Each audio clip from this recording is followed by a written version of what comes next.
Curling 605 here with Morgan Andenas with the Sioux Falls Curling Association. We're here for the final matches of the season here tonight, and boy, things are pretty hot over on your sheet. Yes, people are definitely getting into it because now it's down to the championship game. We just had the semifinals, and there's definitely a lot of yelling in there. You can hear people get pretty passionate about the sport.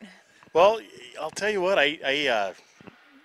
you know, just like any sport you don't know a lot about, but then you get to see it. It's really an elegant sport. It is. It's one of those sports where a lot of people say, well, I'm not, I can't do yoga, or I'm not that balanced or flexible, but that really doesn't matter because once you do it, really just within a couple of weeks, we have a lot of beginners out here and they look just as good as people who've been curling for a number of years. So it's one of those sports where definitely it's easy to get into and it's easy to get hooked on.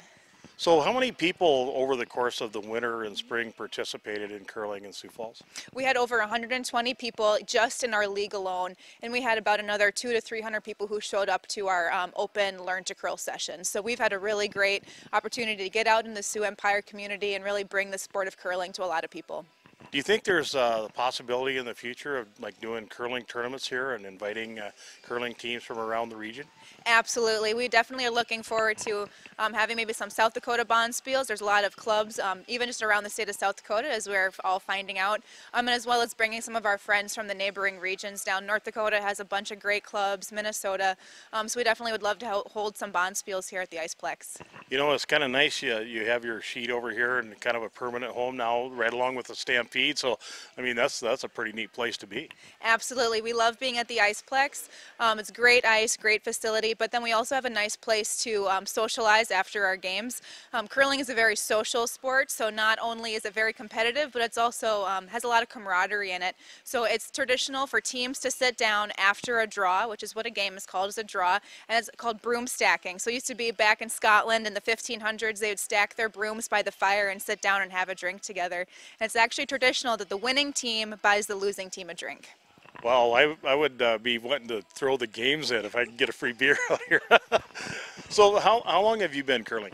I've been curling since 2013, and then we moved to Sioux Falls, and the curling league was already kind of on its way. It's already started with its first league, and we were just so excited to move to Sioux Falls and have a curling group already going, and it just kind of took off from there.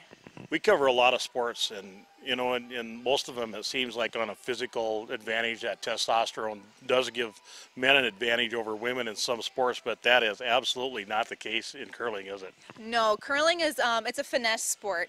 It's all about feeling the stone and feeling the ice, and it changes so much. The game changes from the first stone to the last stone, and so it's really about the person who is the most intuitive, who can read the ice, is what we call it, and who can feel the ice and play that game as it goes through. So it's not necessarily the person who can throw the stone the hardest or sweep the hardest. I mean, while those things are very important and they have their spot, it's also about that, just kind of that finesse of the sport. And that's what women in all sports are superior to, usually, to men.